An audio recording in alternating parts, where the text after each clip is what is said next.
نحمده ونستعينه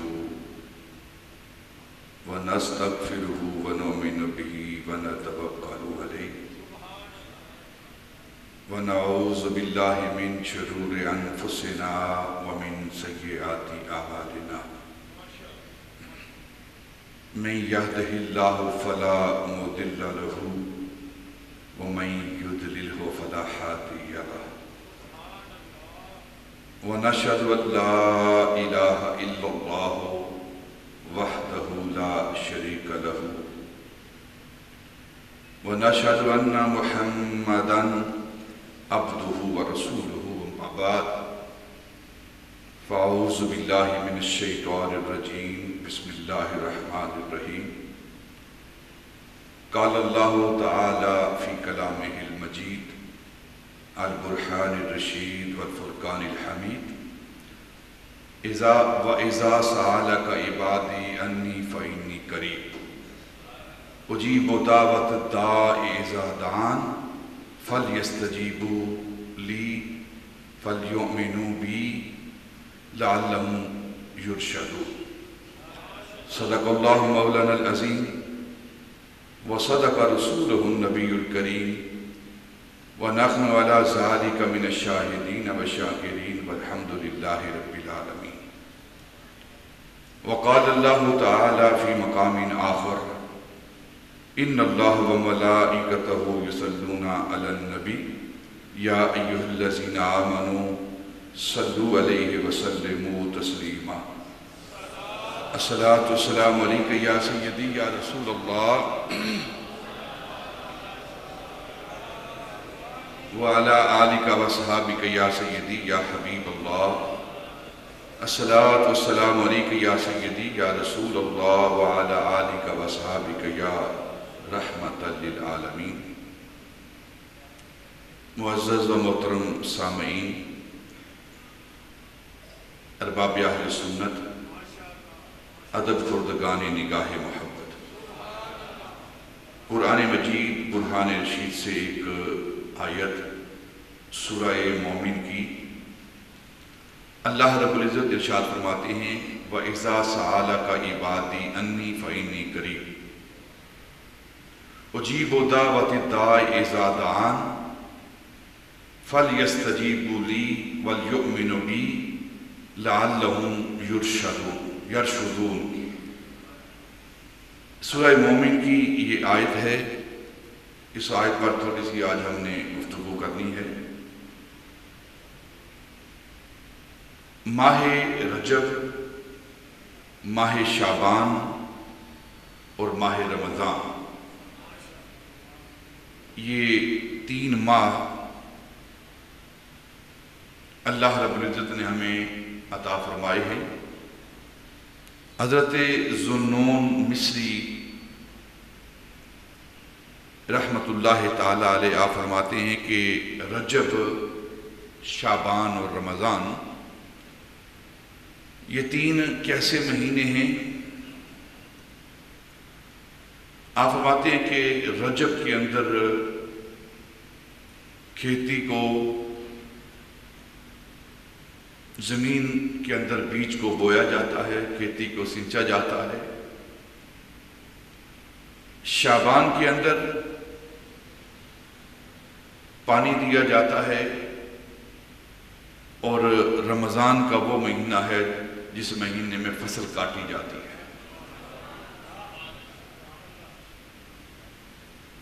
یہ تسلسل کے ساتھ 3 مہینے آ رہے ہیں۔ ایک میں بیج ڈالا جاتا ہے، پھر دوسرے ماہ میں اس کی تیاری کی جاتی ہے، اور تیسرے ماہ میں اس فصل کو کاٹا جاتا ہے۔ اور پھر آپ فرماتے ہیں کہ رجب تطہیر بدن کی پاکیزگی کے لیے، اور شعبان تطہیر قلب کے لیے، اور رمضان تطہیر روح کے لیے ہے۔ ماہ رجب جو ہے یہ بدن کی تطہیر کرتا ہے، اور ماہ شعبان یہ قلب کی تطہیر کرتا ہے، اور ماہ رمضان یہ انسان کی روح کی تطہیر کرتا ہے۔ یہ تینوں مہینے تسلسل کے ساتھ اللہ رب العزت نے ہمیں عطا فرمائے ہیں۔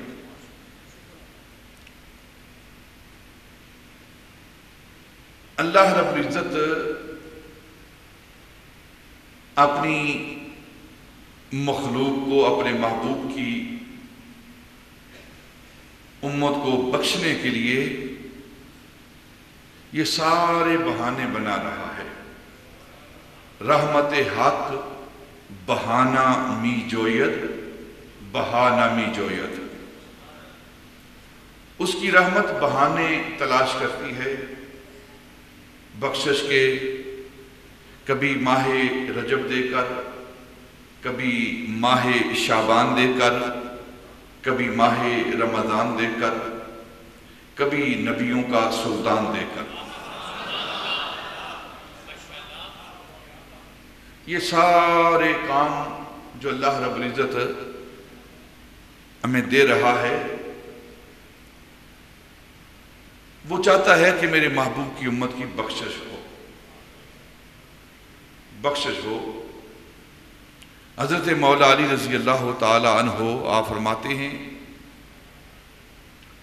کہ اگر اللہ رب العزت اپنے محبوب کی امت کی بخشش نہ چاہتا تو انہیں ماہ رمضان عطا ہی نہ کرتا، عطا ہی نہ فرماتا۔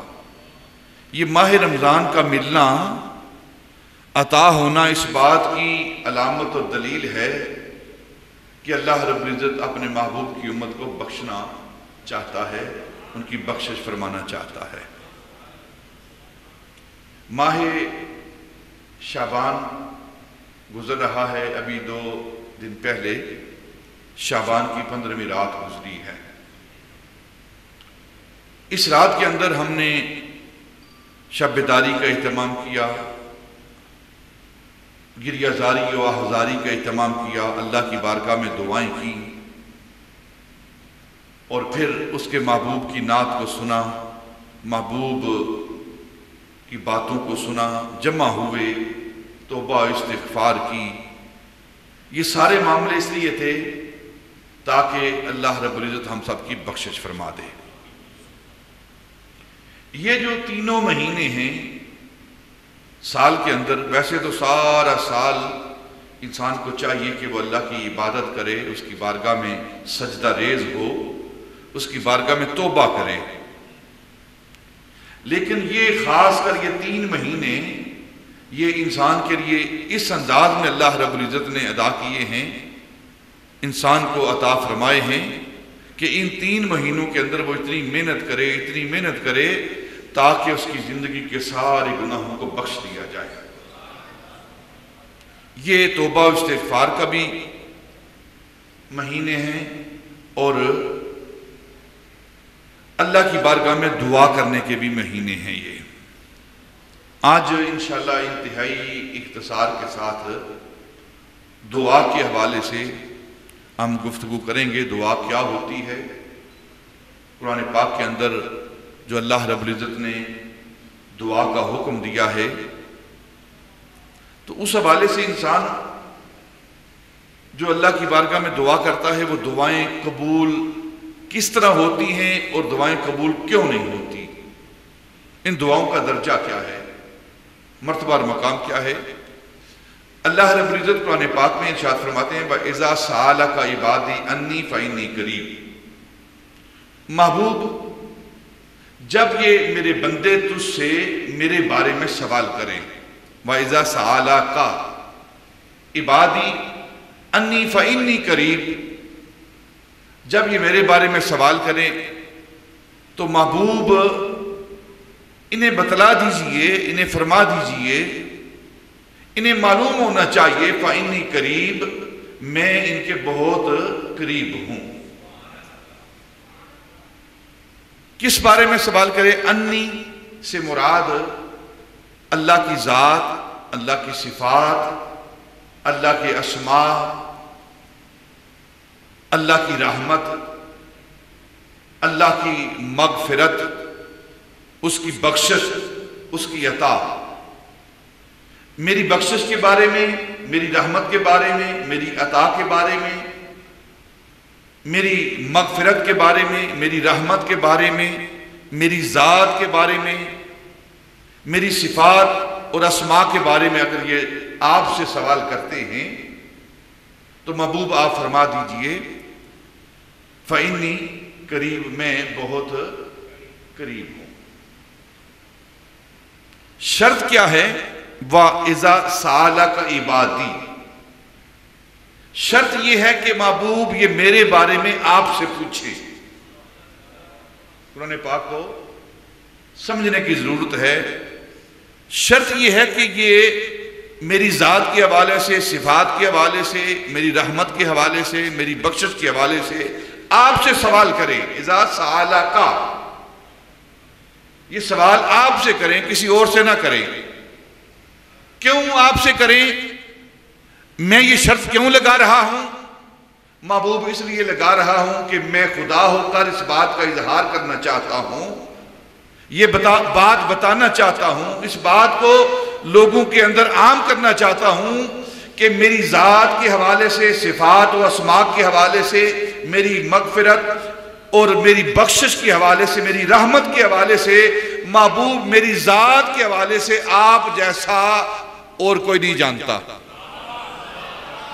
جو آپ مجھے جانتے ہو نا محبوب، اتنا میرے بارے میں اور کوئی نہیں جانتا۔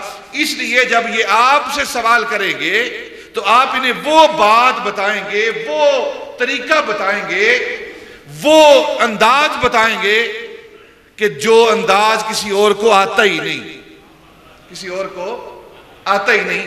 اس لیے جتنا میرے بارے میں آپ جانتے ہیں اتنا اور کوئی نہیں جانتا۔ اور محبوب میں آگے یہ بھی بتا دینا چاہتا ہوں کہ آپ کے بارے میں جتنا میں جانتا ہوں اتنا اور بھی کوئی نہیں جانتا۔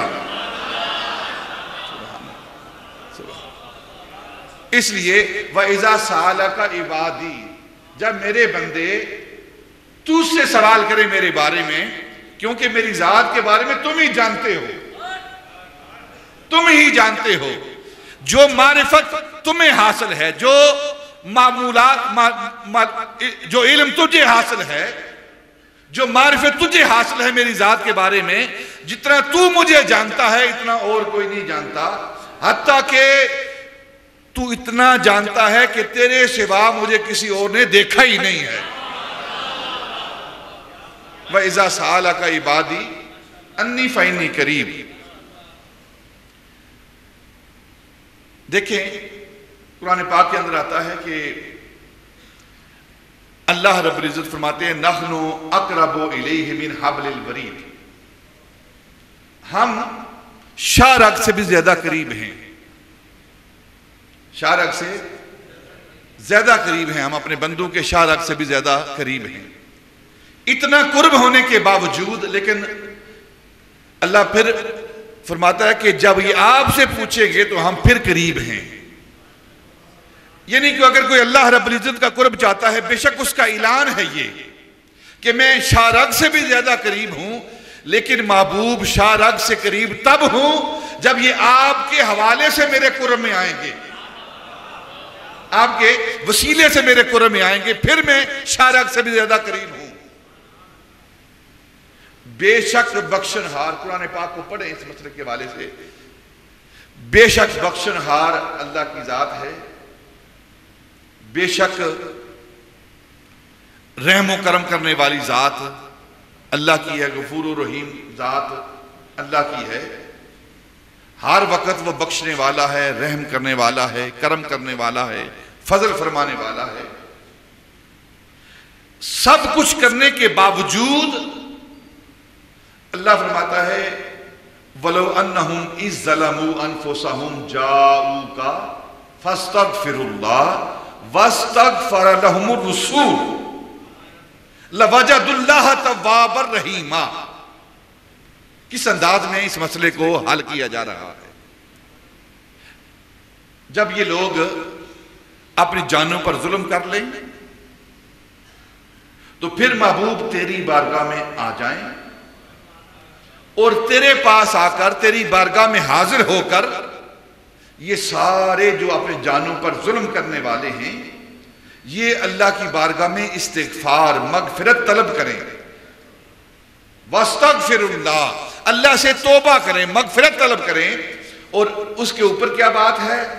اور پھر یہ میرا محبوب واستغفر لہم الرسول، اور پھر میرا محبوب میرا رسول ان کی سفارش کرے.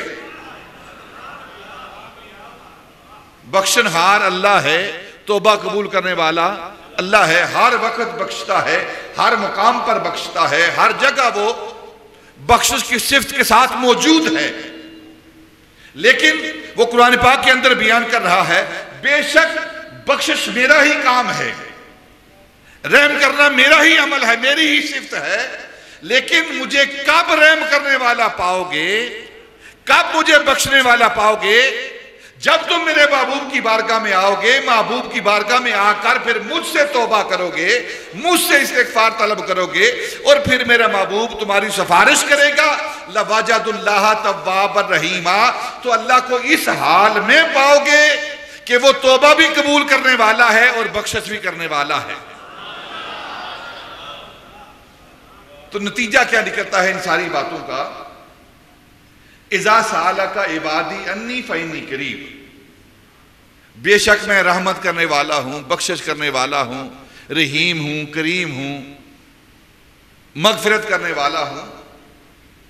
لیکن یہ میری مغفرت، یہ میری رحمت، یہ ساری چیزیں کب انہیں ملیں گی؟ جب یہ محبوب آپ سے آ کر پوچھیں گے اذا سالک عبادی انی فانی قریب. اب یہ جو قرب ہے نا، اس قرب سے مراد فَإِنِّي قَرِيبٌ، پس مجھے یہ قریب پائیں گے. اس قریب سے مراد کیا ہے؟ اس قریب سے مراد یہ ہے، یہ بعد اور قرب والا معاملہ نہیں ہے جو بعد زمانی اور بعد مکانی ہے. یہ قرب زمانی اور قرب مکانی ہے، یعنی کہ اللہ رب العزت کے زمانے کے ساتھ یا اس کے مکان کے ساتھ قرب، نہ، یہ قرب مراد نہیں. اس سے مراد اس کی رحمت کا قرب، اس کی رحمت کا قرب، اس کی مغفرت کا قرب. یہ لوگ اللہ کی مغفرت کے قریب کب جائیں گے، اس کی بخشش کے قریب کب جائیں گے، یہ اللہ رب العزت کی رحمت کے قریب کب جائیں گے محبوب؟ جب یہ تیرے قریب ہوں گے، تیرے قریب ہوں گے. تو کیا نتیجہ کیا نکلا کہ جو مصطفیٰ کے قریب ہے وہی خدا کے قریب ہے. جو مصطفیٰ کے قریب ہے وہی خدا کے قریب ہے. جو مصطفیٰ سے دور ہے وہ خدا سے دور ہے. جس کا مصطفیٰ ہے اس کا خدا ہے. جس نے مصطفیٰ کا قرب حاصل کیا اس نے خدا کا قرب حاصل کر لیا. جو مصطفیٰ کا ہوا وہ خدا کا ہوا، جو مصطفیٰ کا نہیں وہ خدا کا نہیں. جس نے مصطفیٰ کو دیکھا اس نے خدا کو دیکھا. تو اللہ رب العزت ارشاد فرماتے ہیں اذا سالک عبادی انی فانی قریب، اور اگر یہ میرا قرب چاہتے ہیں، میری رحمت کا قرب چاہتے ہیں تو محبوب اس کے بارے میں وہ آپ سے سوال کریں. جب آپ انہیں جواب دو گے تو پھر تسلی بخش جواب دو گے، کیونکہ آپ جتنا مجھے اور کوئی جانتا ہی نہیں. یہ وہ محبوب کی ذات ہے. اور پھر اجیب دعوت الداع اذا دعان، اور جب کوئی مجھے پکارتا ہے، دعا کرتا ہے تو میں اس کی دعا کو سنتا ہوں، اس کی پکار کو سنتا ہوں اور اس کی دعا کو قبول کرتا ہوں. جب میں اس کی دعا کو قبول کرتا ہوں، اس کی آواز کو، اس کی پکار کو سنتا ہوں، فَلْيَسْتَجِيبُوا لِي، تو پھر انہیں بھی چاہیے یہ میری اس پکار کو، میری آواز کو یہ قبول کریں. وَلْيُؤْمِنُوا لِي، اور یہ وَلْيُؤْمِنُوا بِي، اور یہ میرے ساتھ ایمان لائیں. یہ میری آواز کو، میری پکار کو یہ بھی سنیں. اگر میں ان کی آواز کو سنتا ہوں نا، میں ان کی دعاؤں کو سنتا ہوں، قبول کرتا ہوں، تو انہیں بھی چاہیے یہ میری ہدایات کو، میرے حکموں کو یہ بھی سنیں اور اس پر عمل کریں. بندوں سے کہہ رہا ہے اللہ. اور مجھ پر ایمان لائیں, اور یہ مجھ پر ایمان لانے اور میری بات کو قبول کرنے سے کیا ہوگا؟ لعلہم یرشدون. اس لیے یہ ساری باتیں کر رہا ہوں تاکہ یہ فلاح اور کامیابی والے ہو جائیں, ہدایت والے ہو جائیں, انہیں ہدایت مل جائے. اور کوئی مقصد نہیں. اگر میری بات کو نہیں مانیں گے, میرے حکموں کو نہیں مانیں گے, تو مجھے کوئی فرق نہیں پڑے گا. اگر مجھ پر ایمان نہیں لائیں گے تو میری ذات کے اندر کوئی کمی نہیں آئے گی. یہ ساری باتیں انہیں اس لیے کہہ رہا ہوں, انہیں چاہیے یہ کام کریں, یہ مجھ پر ایمان بھی لائیں, میری باتوں کو تسلیم بھی کریں. لعلہم یرشدون, تاکہ کامیابی, ہدایت, فلاح, کامرانی انہیں مل جائے. دنیا کے اندر بھی کامیاب ہو جائیں اور آخرت کے اندر بھی کامیاب ہو جائیں. دعا کا لفظ جو ہے اس کے بہت سارے معنی ہیں جو ہم دعا کرتے ہیں اللہ کی بارگاہ میں. دعا کا ایک معنی پکارنا ہے, ایک معنی عبادت ہے, ایک معنی توسل ہے, ایک معنی ندا دینا ہے. دعا کا دعا بلانا. اصل دعا, اصل پکار, اصل عبادت, اصل جو دعا کا ملجا و ماوا ہے, جس کی بارگاہ میں دعا کی جاتی ہے, وہ اللہ کی ذات ہے. اہل سنت کا عقیدہ, اہل سنت کا پکارنا, دعا کرنا, عبادت کرنا, اصل میں یہ اللہ رب العزت کی ذات کے لیے ہے. انسان کو چاہیے کہ جب وہ دعا کرے, جب پکارے, تو اللہ کی ذات کو پکارے. اور الدعاء مخ العبادہ, عبادت کا مغز دعا ہے. سلاح المومن دعا ہے, نشان بندگی دعا ہے, شان بندگی دعا ہے. دعا وہ درجہ رکھتی ہے کہ وہ انسان کے نصیبے بدل دیتی ہے. دعا کا یہ درجہ ہے کہ جب انسان کوئی دعا کرتا ہے تو اس کی دعا اس انداز میں ہوتی ہے کہ اللہ رب العزت کے عرش تک جا کر پہنچتی ہے. دعا ہمیں کرنی چاہیے, مانگنی چاہیے اللہ کی بارگاہ سے. ہم جو کچھ بھی مانگتے ہیں وہ اللہ سے مانگتے ہیں. یہ ہمارا اہل سنت کا عقیدہ ہے. یہ جو اعتراض کیا کہ یہ ولیوں سے, نبیوں سے جا کر مانگتے ہیں, ان سے دعا کرتے ہیں, نہیں, وہ غلط کہتے ہیں. ہم نبیوں اور ولیوں سے نہیں مانگتے, ہم نبیوں اور ولیوں کے وسیلے سے مانگتے ہیں, ان کے وسیلے سے مانگتے ہیں. اور اگر ان سے مانگتے بھی ہیں, تھوڑی دیر کے لیے غور کریں گے آپ, تو انہیں مستقل بھی ذات سمجھ کر, انہیں الہ سمجھ کر, انہیں خدا سمجھ کر نہیں مانگتے, بلکہ انہیں خدا نما سمجھ کر مانگتے ہیں. اللہ کے مقرب بندے سمجھ کر مانگتے ہیں, کیونکہ اللہ رب العزت نے انہیں عطا فرمایا ہے. انہیں ہر شے کا حقیقی مالک, حقیقی مالک, ہر شے کا حقیقی مالک اللہ ہے. اور پھر جس کو جو ملکیت ملی ہے, جس کو جو حاکمیت ملی ہے, جس چیز کا کوئی وارث بنا ہے, وہ اللہ رب العزت کی عطا سے بنا ہے. زمین کا مالک کون ہے؟ الارض للہ, قرآن کہہ رہا ہے. زمین کس کی ہے؟ اللہ کی ہے. لیکن آپ کی ہے کہ نہیں؟ 5 مربع, 10 مربع, ایک گھر, کنال, 2 کنال کا, 5 مرلے کا, 2 مرلے کا, آپ کا بھی ہے کہ نہیں؟ آپ بھی اس کے مالک ہیں کہ نہیں؟ ہے نا. اللہ بھی مالک اور آپ بھی مالک, پھر شرک ہوا. میں یہ مسئلہ سمجھانا چاہتا ہوں کیونکہ منبر و محراب سے جن لوگوں کے دماغ اور ذہن خراب ہے نا, اور نبی پاک کی امت کو وہ امتی نہیں رہنا دینا چاہتے, وہ نبی پاک صلی اللہ علیہ وسلم کی امت کو گمراہ اور کافر کرنا چاہتے ہیں, وہ ممبروں میں آپ سے اس طرح کی گفتگو کرتے ہیں کہ دعا اللہ سے کرنی چاہیے، اور کوئی مالک نہیں ہے، کوئی کچھ نہیں ہے، جو کچھ ہے وہ اللہ ہے، اس میں کوئی شک نہیں، مالک اللہ ہے، خالق اللہ ہے، دینے والا اللہ ہے، ہر شے کا مالک اللہ ہے، بارش برسانے والا اللہ ہے، بچے دینے والا اللہ، سب کچھ مانتے ہیں، سب کچھ کرنے والا اللہ ہے، لیکن اللہ کچھ نہیں کرتا، جو کچھ کرتا ہے اپنے بندوں کے ذریعے سے کرتا ہے، اپنے بندوں کے ذریعے سے کرتا ہے۔ بارش کون برساتا ہے؟ فرشتے برساتے ہیں، حکم اللہ کا ہوتا ہے، فرشتے بارش برساتے ہیں۔ رزق کون تقسیم کرتا ہے؟ دینے والا اللہ ہے، لیکن رزق فرشتے تقسیم کرتے ہیں۔ موت دینے والا کون ہے؟ اللہ ہے، لیکن موت تقسیم کرنے والا کون ہے؟ فرشتہ۔ یہ سب کچھ اللہ کرتا ہے، لیکن اپنے بندوں کے ذریعے کرتا ہے۔ سارے کام اللہ کے ہیں، لیکن اللہ خود نہیں کرتا، اللہ خود نہیں کرتا، ایک کام وہ خود کرتا ہے، ایک کام وہ خود کرتا ہے، باقی سارے کام اس کے بندے کرتے ہیں۔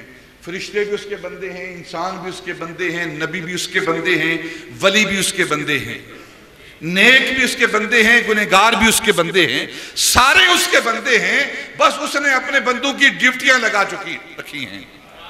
دیکھو نا، باپ بندہ ہے نا، باپ وہ اپنی اولاد کو دیتا ہے کہ نہیں دیتا؟ مال دیتا ہے، رزق دیتا ہے اس کے لیے، تو اب کیا کہیں گے؟ شرک ہوا ہے؟ شرک نہیں ہوا۔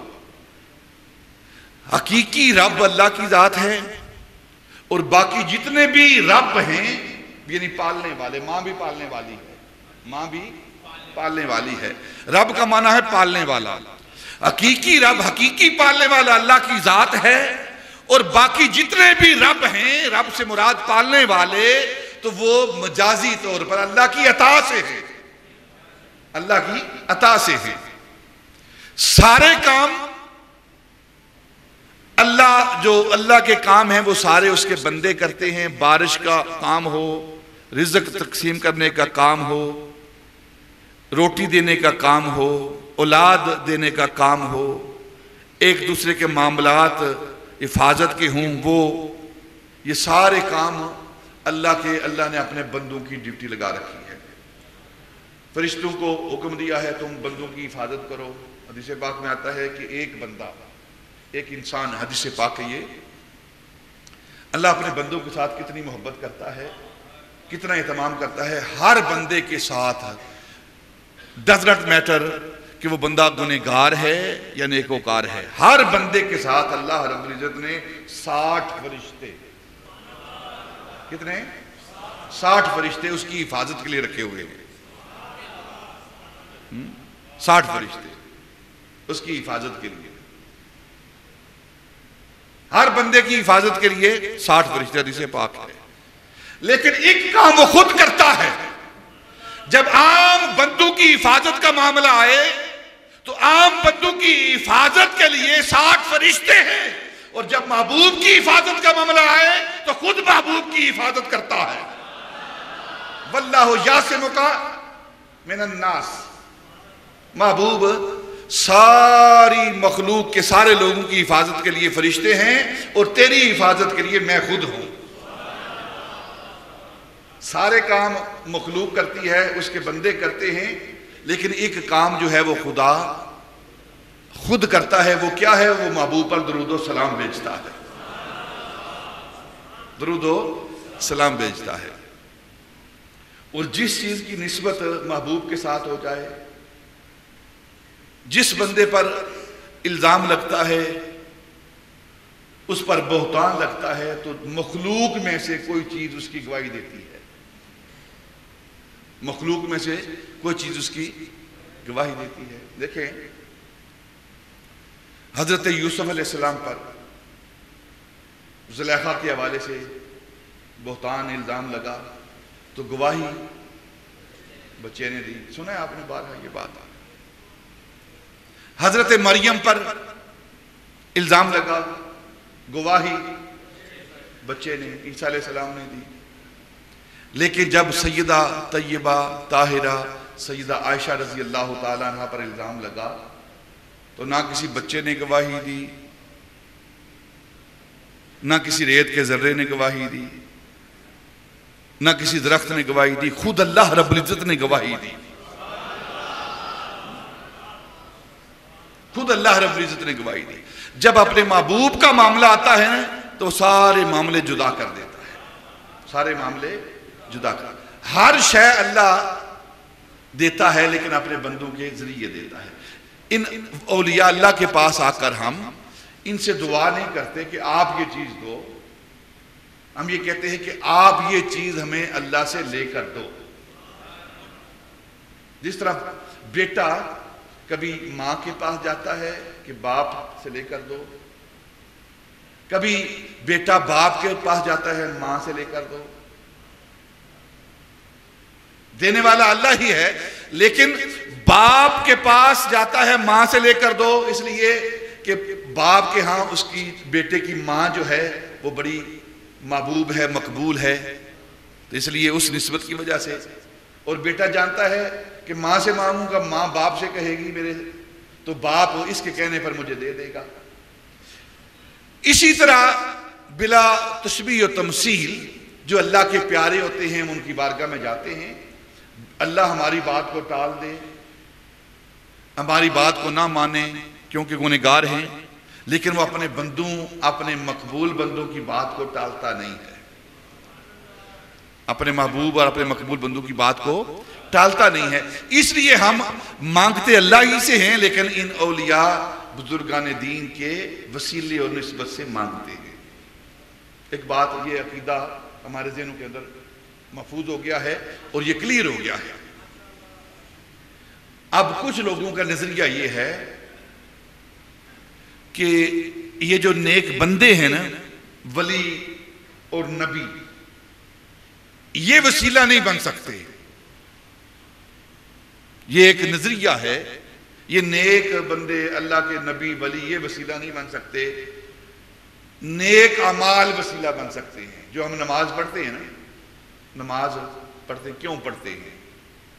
روزہ رکھتے ہیں کیوں رکھتے ہیں؟ حج کرتے ہیں کیوں کرتے ہیں؟ زکوٰۃ دیتے ہیں کیوں دیتے ہیں؟ نیکی کے کام کرتے ہیں کیوں کرتے ہیں؟ ایک دوسرے کی، اپنے بھائی کی مدد کرتے ہیں کیوں کرتے ہیں؟ یہ سارے مدارس کا نظام، مساجد کا نظام، رفع عامہ کے کام، غرباء مساکین کی مدد کا کام، یہ ہم کیوں کرتے ہیں؟ سوال یہ ہے اس نماز کا مقصد کیا ہے؟ نیکی کے کاموں کا مقصد کیا ہے؟ ایک ہی مقصد ہے، وہ اللہ رب العزت کا قرب. اس کے علاوہ اور کوئی مقصد نہیں ہے کہ ہم اللہ کے قرب میں آ جائیں گے، اس کے قریب ہو جائیں گے. نماز پڑھیں گے تو اس کے پیارے بن جائیں گے، اس کے قریب ہو جائیں گے. روزہ رکھیں گے تو اس کا قرب مل جائے گا. حج کریں گے تو اس کا قرب مل جائے گا. تو نماز، روزہ، حج، زکوٰۃ یہ اس لیے ادا کرتے ہیں تاکہ اللہ کا قرب ہمیں حاصل ہو جائے، اللہ کی قربت مل جائے، اس کے ہم پیارے ہو جائیں. تو لوگ کہتے ہیں کہ یہ نماز، روزہ، حج، زکوٰۃ، یہ ساری عبادات یہ تو وسیلہ ہیں لیکن نبی، ولی یہ وسیلہ نہیں ہے.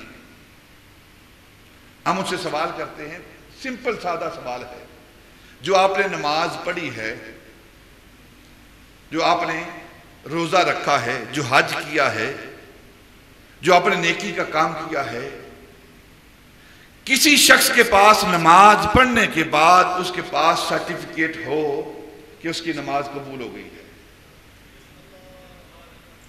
ہے کسی کے پاس؟ جو ہم نے نماز پڑھی ہے وہ قبول ہو گئی ہے.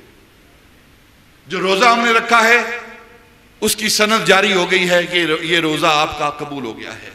صرف امید ہے اللہ کی بارگاہ میں، حسن ظن ہے کہ ہم عبادت کرتے ہیں، عبادت کی ہے، ہم نے نماز پڑھی ہے، روزہ رکھا ہے، حج کیا ہے، زکوٰۃ دی ہے، تو امید ہے اللہ کی بارگاہ میں، حسن ظن ہے کہ وہ عبادت اس کی بارگاہ میں قبول ہو گئی ہے. اور جس بارے میں جو ظنی ہمارا عقیدہ ہے، جو ظنی عبادات ہیں، جو ظنی اعمال ہیں جس کے بارے میں یقین نہیں ہے، صرف ظن ہے کہ یہ قبول ہیں، جب ظنی عبادات، ظنی چیزیں وہ اللہ کی بارگاہ میں وسیلہ ہو سکتی ہیں تو جو قطعی القبول ہیں، دیکھیں تمام عبادات ظنی القبول ہیں، تمام عبادات، لیکن نبی کوئی یہ نہیں کہہ سکتا پتہ نہیں اللہ کی بارگاہ میں مقبول ہے کہ نہیں۔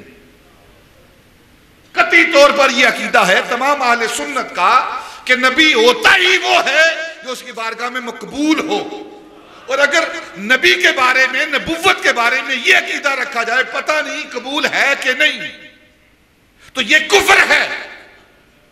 تو نبوت کے حوالے سے، نبی کے حوالے سے، ولایت کے حوالے سے یہ قطعی عقیدہ ہے، اور اعمال کے حوالے سے یہ ظنی عقیدہ ہے۔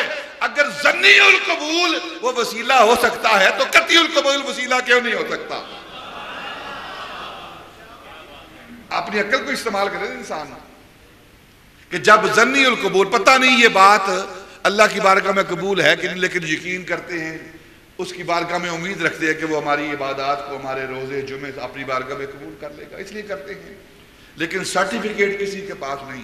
لیکن انبیاء کے بارے میں اگر کوئی کہے کہ وہ اللہ کی بارگاہ میں مقبول نہیں ہیں یا ظنی القبول ہیں تو وہ حالت کفر میں چلا جاتا ہے، کیونکہ نبی ہوتا ہی وہ ہے جو اللہ کی بارگاہ میں قبول ہو، جو اللہ کی بارگاہ میں قبول ہو۔ ولی ہوتا ہی وہ ہے جو اللہ کی بارگاہ میں قبول ہو، کیونکہ اس نے اس کو دوست بنایا ہے نا، جب دوست بنایا ہے تو قبول کیا ہے، تب دوست بنایا ہے۔ تو جب ظنی القبول وسیلہ بن سکتے ہیں تو قطعی القبول وسیلہ کیوں نہیں بن سکتے؟ ہم جو دعا کرتے ہیں، دعا مانگتے ہیں، تو ان بزرگوں کے، ان اولیاء کے، ان انبیاء کے وسیلے سے دعا مانگتے ہیں۔ ایک اور حدیث پاک بیان کر دوں، اگر یہ جو نماز، روزہ، حج، زکوٰۃ ہے یہ مددگار ہو سکتے ہیں تو ولی، نبی مددگار کیوں نہیں ہو سکتے؟ ایک حدیث پاک بیان کرتا ہوں۔ حدیث پاک میں آتا ہے کہ جب انسان قبر کے اندر جاتا ہے نا، مرنے کے بعد قبر کے اندر جاتا ہے تو فرشتے کیا کہتے ہیں انہیں، ان فرشتوں کو جو قبر کے اندر آتے ہیں؟ منکر نکیر، ٹھیک ہے، منکر نکیر قبر کے اندر آتے ہیں، سوال و جواب کرنے والے، وہ آ کر سوال و جواب کرتے ہیں، پوچھتے ہیں۔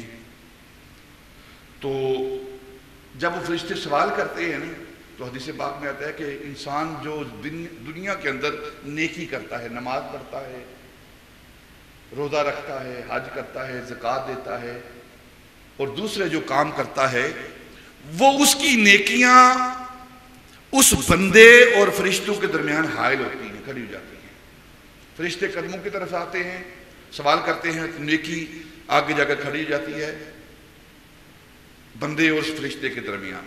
فرشتہ آگے بڑھ کر دائیں طرف آتا ہے، سوال کرتا ہے، وہ نیکی آگے بڑھ کر اس بندے اور فرشتے کے درمیان کھڑی ہو جاتی ہے۔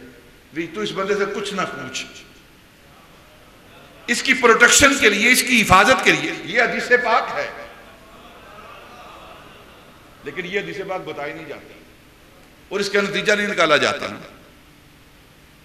پھر جب وہ فرشتہ سر کی طرف سے آتا ہے، سوال کرتا ہے، تو وہ نیکی، وہ بر سر کی طرف آگے کھڑی ہو جاتی ہے کہ فرشتے پیچھے آٹے سے کچھ نہ پوچھ، میں اس کی نیکی اس کے درمیان موجود ہوں۔ تو چاروں طرف سے فرشتے آ کر سوال کرنے کی کوشش کرتے ہیں، پوچھنے کی کوشش کرتے ہیں، تو اس میت کی نیکی جو اس نے دنیا کے اندر کی ہوتی ہے وہ اس کے سامنے کھڑی ہو جاتی ہے۔ وہ نیکی جو ظنی القبول ہے وہ تو قبر کے اندر تیری مدد کرتی ہے، اور نبی اور ولی جو قطعی القبول ہے وہ قبر کے اندر آ کر مدد کیوں نہیں کرتا؟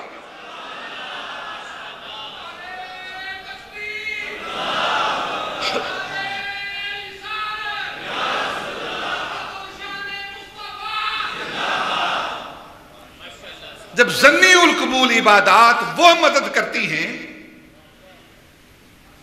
دیکھیں نا، ایک اور بات کر دیتا ہوں، تمام علماء فقہاء نے اس بات کو لکھا ہے کہ جب سوال ہوتے ہیں قبر کے اندر، من ربوں کا، ما دینوں کا، ما کنت تقول فی حق ھذا الرجل، یہ سوال ہوتے ہیں، تو یہ شیطان کتنا بڑا دشمن ہے انسان کا۔ اللہ رب العزت نے فرمایا کہ شیطان عدو مبین ہے، انسانوں کا کھلا دشمن ہے، اتنا کھلا دشمن ہے کہ دنیا کے اندر تو دشمنی کرتا ہی ہے نا، یہ ہمیں برائی کی طرف لاتا ہے، ہر وقت برائی کے کام کراتا رہتا ہے۔ یہ شیطان اتنا دشمن ہے انسان کا، اتنی دشمنی رکھتا ہے آدم علیہ السلام کی اولاد سے، وجہ وہی ہے اوپر والی کہ قبر کی کندھوں تک جاتا ہے، قبر کے اندر تک جاتا ہے یہ شیطان، حدیث پاک ہے یہ۔ اور جب سوال کیا جاتا ہے نا کہ من ربوں کا، تو تصریحات محدثین نے بیان کیا ہے کہ شیطان جب فرشتہ سوال کرتا ہے نا اس میت سے کہ من ربوں کا، تیرا رب کون ہے، تو یہ سامنے کھڑا ہوتا ہے شیطان، اور اس میت کو کہتا ہے کہ اس سے کہہ کہ یہ میرا رب ہے، اپنی طرف اشارہ کرتا ہے شیطان۔ شیطان یہ گمراہی کا نمائندہ ہے، یہ گمراہی کا نمائندہ ہے، گمراہی کا داعی ہے، گمراہ کرنے والا ہے، گمراہی کی طرف لے جانے والا ہے شیطان۔ اور نبی اور رسول اور نیک لوگ یہ رحمان کے نمائندے ہیں، نیکی کے نمائندے ہیں، یہ لوگوں کو نیک کاموں کی طرف لے جانے والے ہیں۔ دیکھیں نا، آپ نماز پڑھتے ہیں، علماء بیان کرتے ہیں، احادیث بیان کرتے ہیں کہ نیک کام کرو، شراب نہیں پینی، جوا نہیں کھیلنا، حرام کاری نہیں کرنی، یہ کام نہیں کرنا، یہ کام نہیں کرنا، یہ کام نہیں کرنا۔ یہ کیا ہے؟ یہ ساری نیکی کی طرف بلاوا ہے، نیکی کی طرف ہدایت ہے۔ تو جو لوگ نیکی کی طرف ہدایت کرنے والے ہیں، نیکی کی طرف بلانے والے ہیں، وہ رحمان کے نمائندے ہیں۔ اور جو آپ کو ساتھ لے جا کر شراب خانے میں لے جائے، زنا خانے میں لے جائے، برائی کے کام کی طرف لے جائے، آپ کو برے کام کی طرف لگائے، تو وہ شیطان کا نمائندہ ہے، وہ شیطان کا نمائندہ ہے۔ تو نیکی اور برائی، شر اور خیر، ان دونوں کے امام ہیں۔ جب برائی کا امام شیطان وہ تمہیں کافر کرنے کے لیے، تمہیں جہنم میں بھیجنے کے لیے تمہاری قبر کے اندر جا سکتا ہے، تو جو خیر کا امام ہے، جو خیر کا امام ہے، جو نیکی کا امام ہے، وہ تمہیں جنت میں لے جانے کے لیے وہ قبر میں کیوں نہیں جا سکتا؟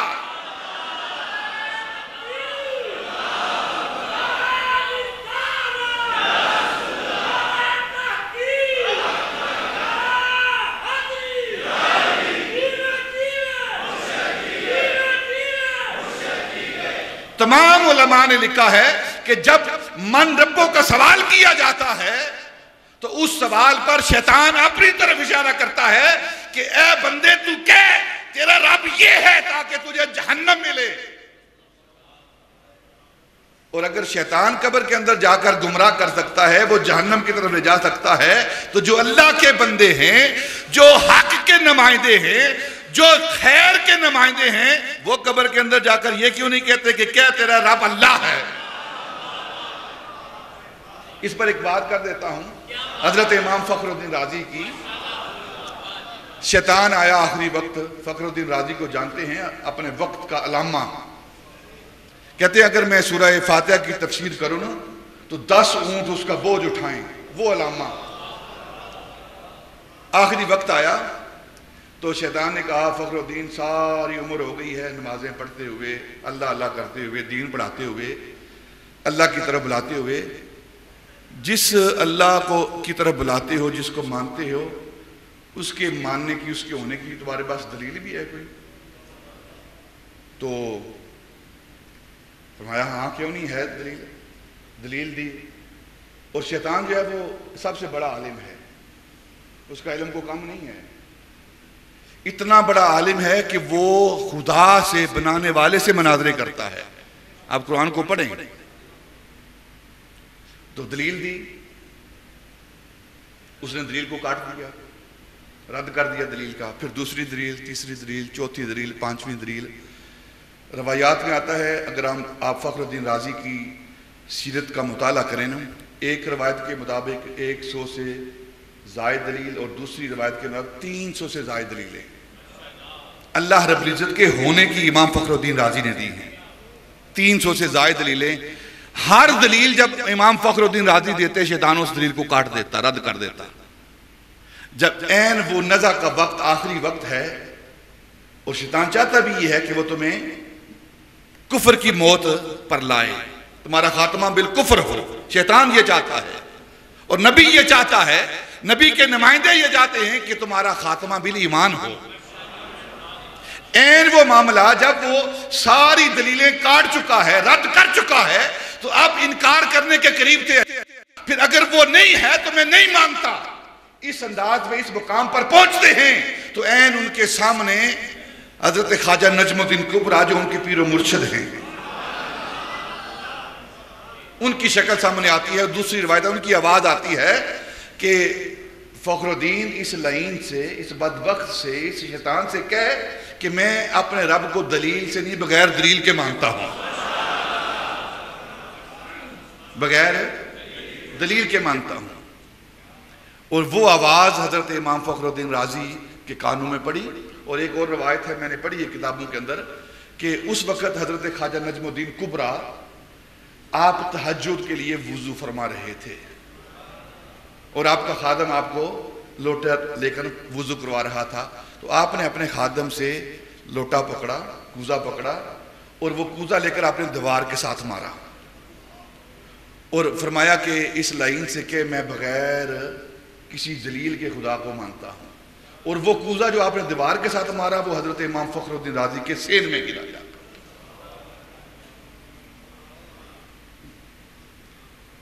تو ہم جو ان اولیاء اللہ کی بارگاہوں میں آتے ہیں، ان کے آستانوں پر آتے ہیں اور آ کر دعا کرتے ہیں، ان سے دعا نہیں کرتے، دعا اللہ سے کرتے ہیں، لیکن ان کے وسیلے سے کرتے ہیں۔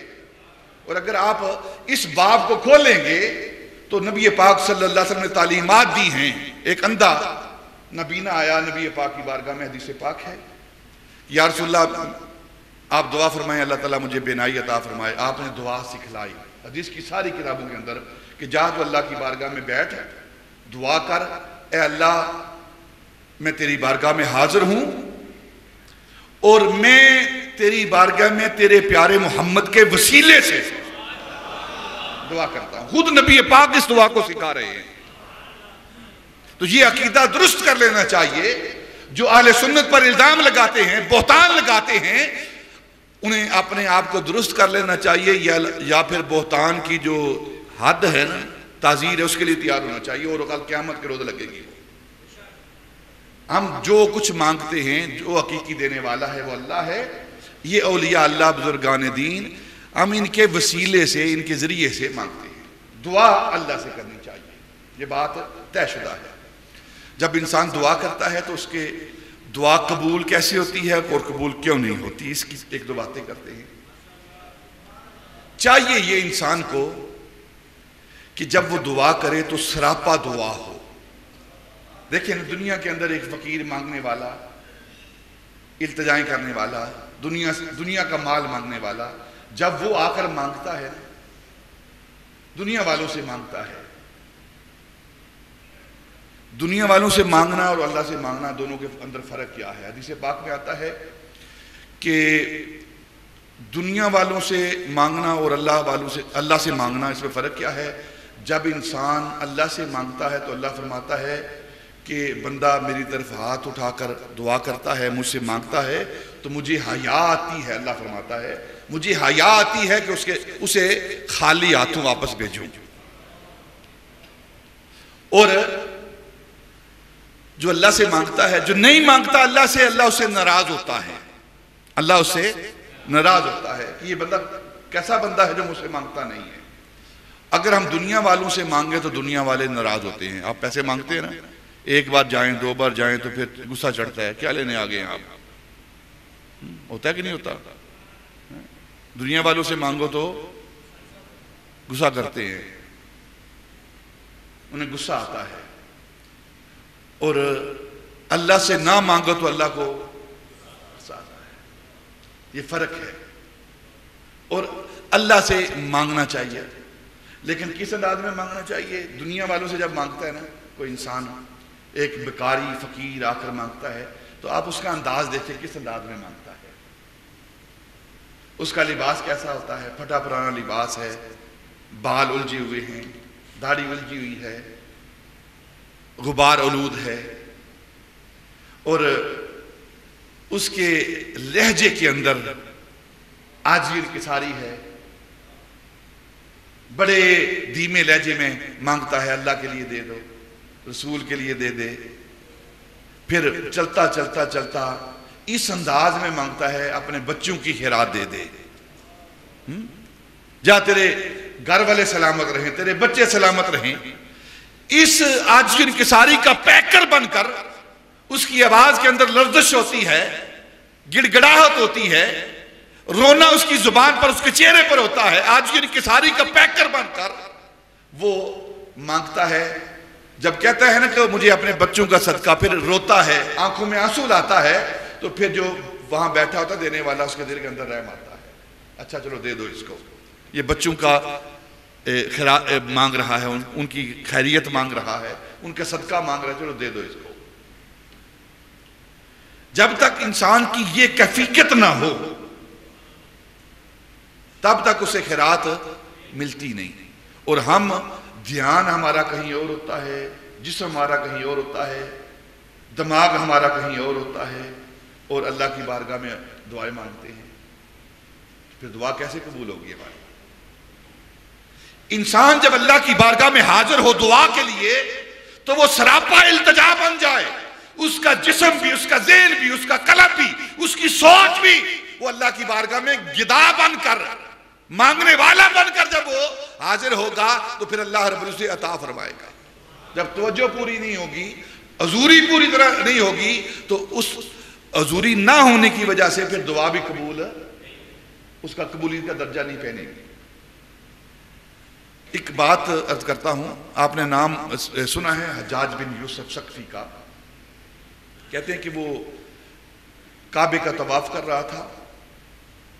طواف کرتے کرتے اس نے ایک شخص کو دیکھا، نبینا ہے، اس کی روشنی آنکھوں کی، وہ بھی طواف کر رہا ہے. اس نے پہلا طواف کیا تو طواف کے دوران دعا کر رہا ہے، یا اللہ مجھے بینائی دے دے، بینائی دے دے، مجھے روشنی دے دے، مجھے آنکھیں عطا کر دے. لیکن دعا تو مانگ رہا ہے لیکن حاضر نہیں ہے، حاضر نہیں ہے.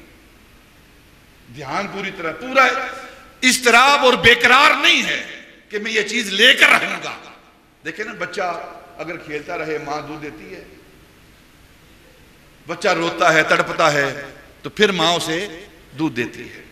تو جب انسان اللہ سے مانگتا ہے تو اس کے اندر بیقراری، تڑپ ہونی چاہیے. جب تڑپ ہوگی، بیقراری ہوگی، دل فگاری ہوگی، تو تب جا کر اسے اس کی دعا قبول ہوگی. تو وہ دعا کرنے والا کعبے کا طواف کر رہا ہے، دعا کر رہا ہے، اور یا اللہ مجھے بینائی دے دے، بینائی دے. دھیان کہیں اور ہے، سوچ کہیں اور ہے، پوری طرح وہ اللہ کی بارگاہ میں حاضر نہیں ہے. پہلا طواف کیا، دعا مانگ رہا ہے، دوسرا طواف کیا، دعا مانگ رہا ہے، تیسرا یا اللہ بینائی دے دے. جب 4 طواف ہوئے نا، ہر طواف میں یہی دعا کر رہا ہے، یا اللہ مجھے بینائی دے دے. تو چوتھے طواف پر نا یوسف ثقفی، حجاج بن یوسف ثقفی، وہ اس کے قریب آیا، اسے پاس بلا کر کہنے لگا کہ 4 چکر تیرے ہو گئے ہیں دعا مانگتے ہوئے، اور میں تیری انداز دعا کو دیکھ رہا ہوں. یوسف ثقفی کے بارے میں سب جانتے ہیں وہ کون ہے. 4 چکر ہو گئے ہیں، تیرا انداز دعا، تیرا مانگنے کا انداز دیکھ رہا ہوں. اگر 7 چکر پورے ہونے تک تجھے یہ آنکھیں نہ ملی، روشنی نہ ملی نا، تو میں تیرا سر تیرے تن سے جدا کر دوں گا، تجھے قتل کر دوں گا اگر تجھے آنکھیں نہ ملی تو. اب جب اس شخص نے سنا نا حجاج بن یوسف ہے جو کہتا ہے کرتا ہے، پہلے تو صرف آنکھیں ہی نہیں ہے نا، اب تو سر بھی گیا، اب جان بھی گئی. تو اس انداز میں اللہ کی بارگاہ میں وہ متوجہ ہوا، رو رہا ہے، آہوداری کر رہا ہے، یا اللہ پہلے تو صرف آنکھوں کا مسئلہ تھا نا، اب تو جان کا بھی مسئلہ بن گیا ہے، مجھے آنکھیں عطا کر دے، مجھے روشنی عطا کر دے. رو رہا ہے، آہوزاری کر رہا ہے، گڑ گڑا رہا ہے. ابھی 7واں چکر پورا نہیں ہوا، اللہ نے اسے روشنی عطا کر دی. جب تک بندہ اس انداز میں اللہ کی بارگاہ میں حاضر نہیں ہوگا تب تک وہ اپنے مقصود کو، اپنے مدعا کو نہیں پہنچے گا.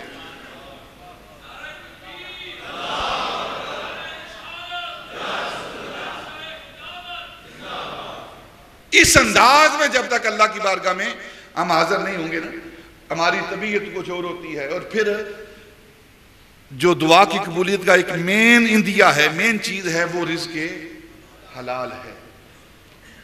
بہت ساری باتیں ہیں کرنے والی، لیکن میں تھوڑے اشارے، کیونکہ شب برات کو جمع ہوتے ہیں، لیلۃ القدر کو جمع ہوتے ہیں، پھر یہ ماہ شعبان ہے، آگے ماہ رمضان ہے، دعاؤں کا مہینہ آ رہا ہے نا، اس کے اندر ہم نے دعائیں کرنی ہیں. پھر دعائیں قبول کیسے ہوتی ہیں؟ پہلی بات، انسان سراپا التجا، سراپا دعا بنے اللہ کی بارگاہ میں،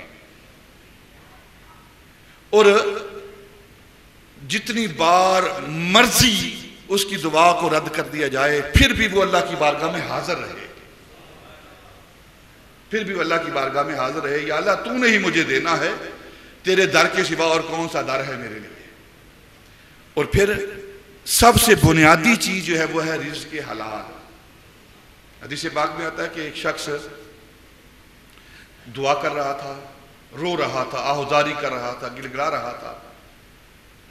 حضرت انس رضی اللہ عنہ فرماتے ہیں کہ ہم نبی پاک صلی اللہ علیہ وسلم کے ساتھ باہر نکلے، اس شخص کو دیکھا تو وہ ہاتھ اٹھا کرنا دعا کر رہا ہے، رو رہا ہے. نبی پاک نے فرمایا جب تیرا لباس حرام، تیرا رزق حرام، تیرے جسم کے اندر خون حرام، تیرا گوشت حرام، تیری ہڈیاں حرام، تو پھر دعا تیری کیسے قبول ہوگی؟ تو ہم کوشش کریں کہ جب اللہ کی بارگاہ میں حاضر ہونے کا ارادہ کریں تو اس سے پہلے اپنے آپ اپنے رزق کی طرف دھیان کر لیں کہ کیا ہمارا رزق حلال کا ہے کہ نہیں ہے. اور ایک اور حدیث پاک ہے کہ مینا کے اندر ایک شخص یا عرفات کے اندر ایک شخص دعا کر رہا ہے اور ہاتھ اٹھائے ہوئے ہیں، اوپر ہاتھ اٹھا کر دعا کر رہا ہے، یا اللہ یا اللہ. آپ نے فرمایا اگر اس کے محبوب اس سے کہہ دے کہ اگر اس کے ہاتھ آسمانوں کی طرف بھی آ جائیں، اتنے بلند ہو جائیں، میں پھر بھی اس کی دعا قبول نہیں کروں گا، کیونکہ جس مال کے ساتھ یہ یہاں ہے وہ مال بھی حرام ہے، جو لباس پہن کر آیا وہ بھی حرام ہے، اور جو اس کے جسم کے اندر خوراک اور خون ہے وہ بھی حرام کے مال کا ہے، تو پھر میں اس کی دعا کیسے قبول کروں گا؟ تو دعا کی قبولیت کے لیے سب سے پہلے ہم اپنے رزق کے حلال کی طرف دھیان رکھیں کہ وہ رزق حلال بھی ہو. جب رزق حلال کھا کر ہم اللہ کی بارگاہ میں دعا کریں گے تو وہ دعا ہماری قبول ہو جائے گی. اور نبی پاک صلی اللہ حضرت عزیر رضی اللہ تعالیٰ صحابی رسول ہیں، فرماتے ہیں ایک دن ہم نبی پاک صلی اللہ علیہ وسلم کے ساتھ صبح کو باہر نکلے تو ایک شخص اللہ کی بارگاہ میں کھڑا رو رہا ہے، آہوزاری کر رہا ہے، گڑ گڑا رہا ہے، دعا کر رہا ہے. نبی پاک صلی اللہ علیہ وسلم اس کے پاس کھڑے ہو گئے اور اس کی دعا کو سنتے رہے، اس کی دعا کو سنتے رہے. جب دعا کو سنتے رہے تو نبی پاک صلی اللہ علیہ وسلم فرمایا صحابہ سے جو ساتھ تھے نا، اگر اس نے دعا کے آخر میں مور لگائی نہیں تو اپنی دعا کی قبولیت کو پا لے گا. یہ ایک صحابی آگے بڑھا، یا رسول اللہ یہ دعا کے آخر میں مور کا کیا مطلب ہے؟ آپ نے فرمایا آمین. ہم شرماتے ہیں آمین کہتے ہوئے نا، جب دعا کرتے ہیں تو شرماتے ہیں، آمین اونچی نہیں کہنا، آمین نہیں کہنی، چپ کیے رہتے ہیں ہم. نبی فرمایا کہ جب دعا کے آخر میں یہ مور لگائے گا نا تو پھر اس کی دعا کی قبولیت کی سند مل جائے گی، بشارت مل جائے گی اسے. تو وہ مور کیا ہے؟ وہ آمین ہے. پھر نبی پاک اس شخص کے پاس گئے، فرمایا اپنی دعا کے آخر میں آمین کی مور لگا اور مجھ سے بشارت لے لے. تو جب بھی دعا کی جائے تو پھر دلچسپی کے ساتھ، غور کے ساتھ، پورے تیقن کے ساتھ، یقین کے ساتھ آمین کہے. آمین کا کیا مطلب ہے؟ ایسے ہی ہو، جو اس کا معنی ہے ایسے ہی ہو. یعنی ایک امام ایک دعا کرنے والا دعا کرتا ہے، آپ اس کے پیچھے پیچھے آمین کہتے ہیں، تو کیا مطلب؟ جو وہ اس نے دعا کی ہے اس دعا پر وہ کہہ رہا ہے، آپ اس پر آمین کہہ رہے ہیں. جیسے اللہم ربنا آتنا فی الدنیا حسنۃ وفی الآخرۃ حسنۃ وقنا عذاب النار، وقنا عذاب النار، یہ دعا ہے۔ تو جب کوئی انسان دعا کرتا ہے، امام صاحب نماز کے بعد دعا کرتے ہیں، اور فرض نماز کے بعد دعا جو ہے یہ بھی ایک قبول دعاؤں میں سے قبولیت کی ایک علامت ہے، اکثر لوگ اس کو چھوڑ کر چلے جاتے ہیں۔ تو جب امام صاحب دعا کر رہے ہیں تو ہمیں چاہیے کہ اس کی دعا پر پوری دلچسپی کے ساتھ آمین کہیں، پورے یقین کے ساتھ کہ جو وہ دعا کر رہا ہے ہم اس پر آمین کہہ رہے ہیں، یا اللہ ایسا ہی ہو۔ اگر دعا کرنے والے کے اندر کوئی غلطی خطا موجود ہے تو وہ غلطی خطا موجود رہے گی، شاید اس کی وجہ سے دعا قبول نہ ہو، لیکن مجمع کے اندر آمین کہنے والوں میں کوئی ایسا بندہ ہوگا اللہ کا جس کی آمین پر سب کی دعائیں قبول ہو جائیں گی۔ اس لیے جب ہم دعا کریں اللہ کی بارگاہ میں، اللہ سے مانگیں تو پورے یقین کے ساتھ، سراپا التجا بن کر، سراپا دعا بن کر، سراپا یقین بن کر جب اس کی بارگاہ میں دعا کریں گے تو اللہ کی بارگاہ میں وہ دعائیں قبول ہو جائیں گی۔ ہمیں چاہیے اپنے رزق کا خیال رکھیں، رزق حلال ہو، پھر جو مقدس قبولیت کے مقامات ہوتے ہیں وہاں جا کر ہم دعائیں کریں۔ اللہ کا گھر ہے، نیک لوگوں کے در ہیں، یہ نیک اچھے وقت ہیں، اوقات ہیں۔ اللہم ربنا لا تدع لنا فی وقتنا ھذا ذنبا الا غفرتہ، یہ حدیث پاک کی دعا ہے۔ اللہم ربنا لا تدع لنا فی مقامنا ھذا ذنبا،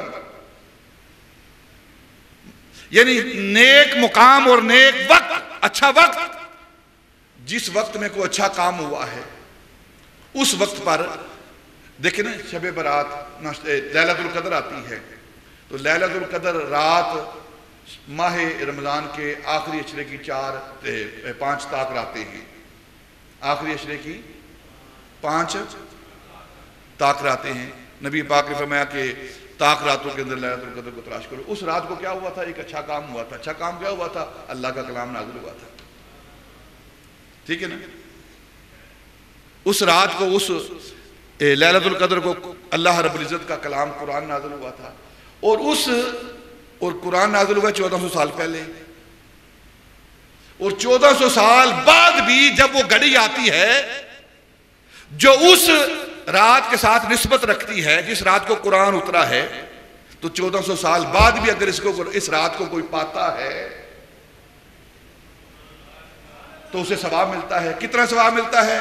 خیر من الف شہر، وہ ایک رات 1000 مہینوں سے بہتر ہوتی ہے۔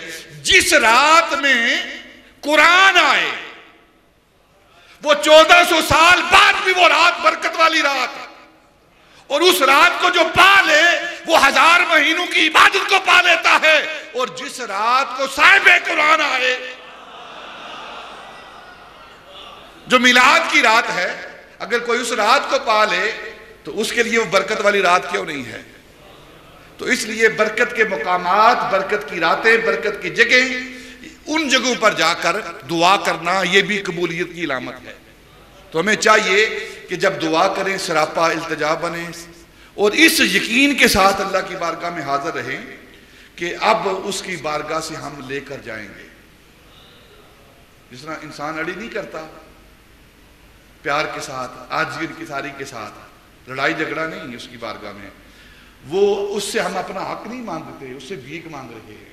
یہ ذہن میں رکھیں، ہم حق نہیں مانگ رہے، ہمارا حق بنتے ہی نہیں ہے، نہ کبھی ہم نے عبادت کی ہے جو اس کی شان کے لائق ہے، نہ اس کے حکم کو مانا ہے جو ماننے کا حق ہے۔ بس تو ہم تو بس یہ نماز پڑھتے ہیں، بس سجدہ کر دیتے ہیں، اس کی شان کے لائق ہمارے سجدے نہیں ہیں، تو پھر حق کس چیز کا مانگے ہم؟ حق نہیں مانگتے اس سے، ہم اس سے بھیک مانگتے ہیں۔ یا اللہ ہمیں اپنی طرف سے بھیک عطا کر دے، یہ دعا ہے۔ اور یہ مومن کا اختیار ہے۔ نبی پاک سے فرمایا کہ سلاح المومن، مومن کے لیے، مومن کا یہ اختیار ہے، جب پریشانی آتی ہے، مصیبت آتی ہے تو دعا مانگتا ہے۔ نبی پاک فرمایا کہ صرف پریشانی اور مصیبت کے وقت دعا نہ کیا کرو، جب تمہارے حالات اچھے ہوں نا، خوشحال ہوں، تو اس وقت بھی دعا کیا کرو، اس وقت بھی دعا کیا کرو۔ ہم صرف پریشانی کے وقت اللہ کو یاد کرتے ہیں، جب خوشحالی ہو تو پھر اسے بھول جاتے ہیں۔ ہر حال میں اسے ہم یاد رکھیں، اس کی بارگاہ میں ہی حاضر رہیں۔ یہ ماہ شعبان ہے، آگے ماہ رمضان آ رہا ہے، تو کثرت کے ساتھ ہم نے اللہ کی حضور حاضر ہونا ہے، دعائیں کرنی ہیں، اپنی بخشش مانگنی ہے، اپنے بھائیوں کی بخشش مانگنی ہے۔ اور نبی پاک نے فرمایا کہ سب سے بہترین دعا وہ دعا ہے جو اپنے مسلمان مومن بھائی کے لیے کی جائے، مومن بھائی کے لیے کی جائے۔ اور جو دعا آپ مومن بھائی کے لیے کرتے ہیں اللہ اسے بھی عطا کرتا ہے، اور پھر جو دعا کر رہا ہے اس کو بھی عطا کرتا ہے۔ تو اپنے بھائیوں کو یاد رکھیں۔ اس وقت پوری دنیا کے اندر، عالم اسلام کے اندر جو ہمارے مسلمانوں کی حالت ہے، شام کے اندر، کشمیر کے اندر، انہیں بھولے نا۔ اگر آپ آسانی کے ساتھ، عزت کے ساتھ اپنے ملک کے اندر رہ رہے ہیں تو اپنے ان مسلمانوں کو یاد رکھیں۔ وہ بھی کسی دور میں عزت کے ساتھ رہتے تھے، وہ بھی اچھا کھانا کھاتے تھے۔ اگر ان پر کڑا وقت آیا ہے تو ہم اپنے ان بھائیوں کو یاد رکھیں، اپنی کم از کم اپنی دعاؤں میں تو ان کو یاد رکھیں نا، اور کچھ نہیں کر سکتے۔ اگر ہمارا ایمان اتنا ہی ضعیف ہو چکا ہے کہ ان کی مدد نہیں کر سکتے، کم از کم دعاؤں میں تو انہیں یاد رکھیں نا۔ کشمیر کے اندر کیا ہو رہا ہے، شام کے اندر کیا ہو رہا ہے، بوسنیا چیچنیا کے اندر کیا ہو رہا ہے، دوسرے ممالک کے اندر مسلمانوں کے ساتھ کیا ہو رہا ہے۔ جو ہولی پچھلے دنوں برما کے اندر کھیلی گئی ہے، آپ کے سامنے سب کچھ وہ، لیکن مسلمان حکمرانوں، مسلمان عوام، مسلمان لوگ جو ہیں ان کے کانوں پر جوں تک نہیں رینگی۔ انہیں ذبح کیا گیا ہے میاں مار کے ان مسلمانوں کو برما کے اندر، لیکن ہم خاموش بیٹھے رہے ہیں۔ اور ایسی بھی ٹھنڈک کیا ہے، ہمارے اندر ایمان کی حرارت ہونی چاہیے۔ کم از کم اگر فزیکلی ان کی مدد نہیں کر سکتے، دعا کے لیے ہاتھ اٹھا دیا کریں ان کے لیے، یا اللہ ان کی مدد فرما، یا اللہ ان کی مدد فرما، اور دل سے اس پر آمین کہیں، تاکہ کل اگر ہم پر کوئی کڑا وقت ہے، اللہ نہ کرے ایسا آئے، تو کوئی ہمارے لیے بھی ہاتھ اٹھانے والا ہو۔ ایک جنازے کی بات کر دیتا ہوں، کوئی پابندی نہیں ہے کب دعا کرنی ہے، جب بھی تم دعا کرو دعا قبول ہوگی۔ اکثر ہم جنازہ پڑھتے ہیں تو کچھ لوگ بھاگ جاتے ہیں جنازہ دعا کے بغیر ہی۔